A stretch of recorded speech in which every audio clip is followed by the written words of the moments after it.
అందరికీ నమస్తే అండి.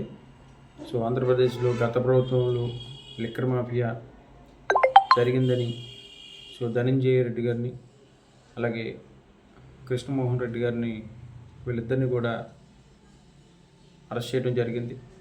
దీని తర్వాతగా జగన్మోహన్ రెడ్డి గారిని కూడా అరెస్ట్ చేయబోతామన్నారని చెప్పేసి సోషల్ మీడియాలో ప్రచారం అయితే జరుగుతూ ఉంది. కొన్ని యూట్యూబ్ ఛానల్లో కానీ, కొన్ని మినిస్ట్రీ మీడియా ఛానల్స్లో కానివ్వండి, ఇవన్నీ కూడా. దీని ద్వారా వైఎస్ఆర్ కాంగ్రెస్ పార్టీని జనంలో కొంచెం జగన్మోహన్ రెడ్డి గారు జైలుకి వెళ్ళబోతూ ఉన్నారని చెప్పేసి కార్యకర్తలని, నాయకుల్ని కొంచెం మనోధైర్యాన్ని కోల్పోయే విధంగా ముందు ప్రచారం జరుగుతూ ఉంది.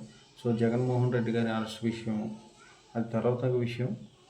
ఇక్కడ జరుగుతున్నటువంటి విషయం ఏంటంటే, ముందు ప్రచారం చేసి అరెస్ట్ అనేది ఒక ప్రభుత్వం తలుచుకుంటే కక్షపూరితంగా వాళ్ళు వ్యవహరిస్తే ఖచ్చితంగా అరెస్ట్ చేసి జగన్మోహన్ రెడ్డి గారిని జైల్లో పెట్టే అవకాశాలు కూడా ఉంటాయి. ఎందుకంటే దాదాపుగా పార్టీ ఓడిపోయినా సరే, 11 సీట్లకు పరిమితమైనా సరే, ఎక్కడో కూడా నిరుత్సాహపడకుండా జగన్మోహన్ రెడ్డి గారు ప్రతిరోజు కూడా పార్టీని బలోపేతం చేస్తూ ఉన్నారు.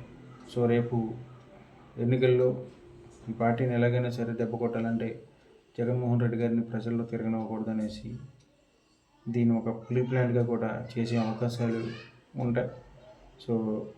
చూడగలగాలి మరి ఏం జరుగుతుంది అనేది.